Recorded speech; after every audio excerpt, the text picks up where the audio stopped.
有好多時小人帶俾你嘅就係一個精神損害，一個靈性上精神嘅損害。四眼天珠本身代表住嘅就係你可以想象東南西北啊，你嘅四周有4個 bodyguard 喺度，然後法螺四眼天珠代表住嘅嗰4個 bodyguard，佢哋係持有法螺作出一個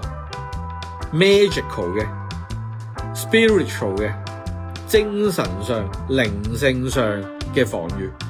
你一個精神防禦魔法防禦啊，俾到你就係四眼天珠同法螺四眼天珠嘅分別。小人侵擾好多時其實係帶俾你一個好多嘅好嚴重嘅精神損害。佢唔係衝過嚟打你噶嘛，但係你會覺得好煩厭，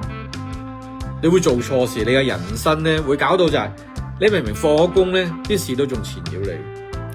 你需要用嘅其實係法螺四眼天珠，唔好俾呢啲事困擾你自己，唔好有呢個精神損害遺留，已經係一啲老豬嚟嘅。即係唔係話呢啲10年啊20年歷史，你呢係上百年嘅歷史，有啲風化文，上百年歷史啊，數以百計咁去到計，佢哋嘅年期係個靈性就會重。